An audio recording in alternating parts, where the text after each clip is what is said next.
Alright guys, welcome back to our flip videos. Today we're going to be focusing on persuasive strategies for your research projects. First, it's important that you all establish your claim, which you all have done. Establishing your claim is stating your argument. This is the goal of your project. The answer to your driving question will be your claim. Right? And so to refer back to our example of the swimming pool,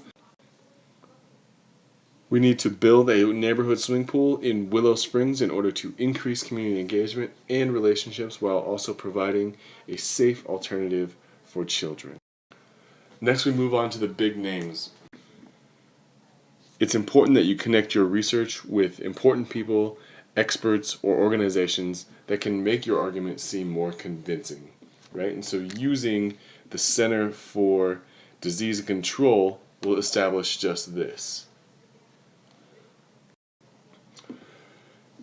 We move on to the rhetorical devices that you all need to employ. First, we'll begin with logos. So think of how you're going to use logos in your proposal.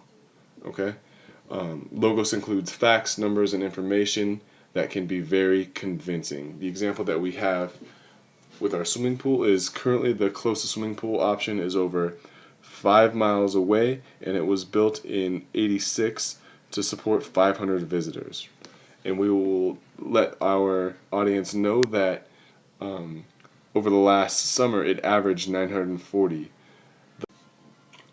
thus prompting the need for a new swimming pool facility.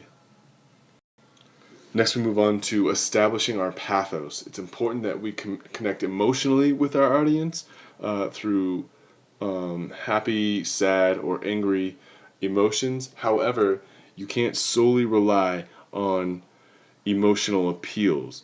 An argument built on emotional appeals is going to have weak logic and weak credibility. Next, we are striving to build our ethos. If people believe and trust in you, then they are more likely to be persuaded by you. You need to show them why you're a credible person. Looking here at Edgar's example, we can see exactly why he is a credible person, right? He begins here by explaining that he is currently living in the Green Valley Ranch area and believes that a Boys and Girls Club would be a great fit for his community. He knows that in the past they were working on this build, but due to some survey he found on mygvr.org, the project was stopped. And then he begins asking questions, right? I'm curious about what happened with this project. Is the Boys and Girls Club on hold? Why didn't it happen?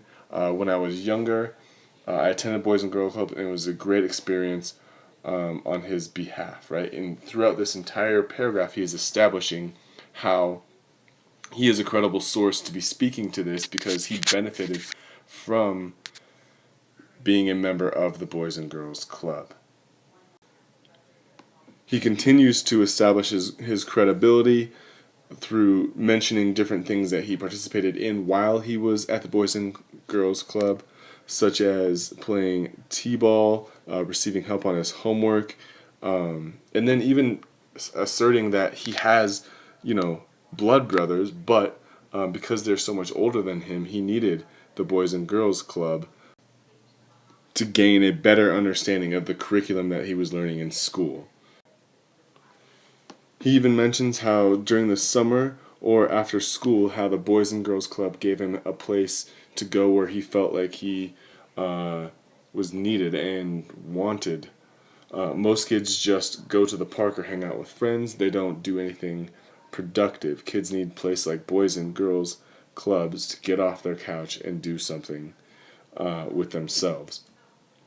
And he mentions how much of an asset, using pathos here, a Boys and Girls Club would be to the area due to the number of schools that surround in the Green Valley Ranch area.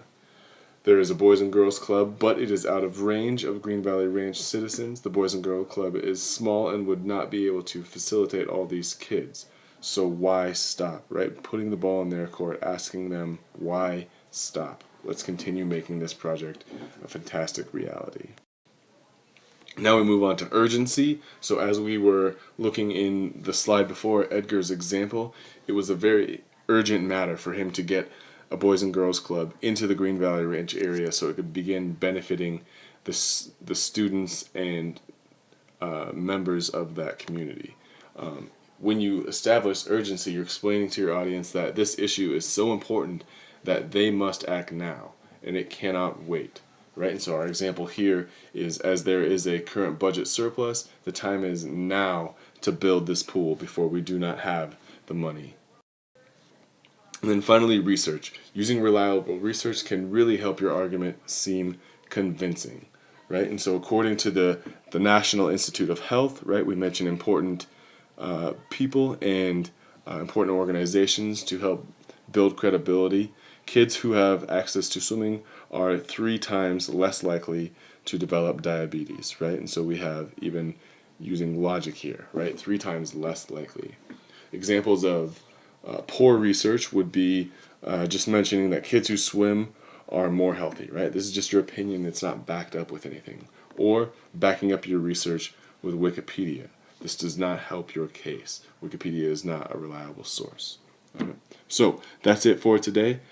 Get to work on your projects and let us know if you have any questions.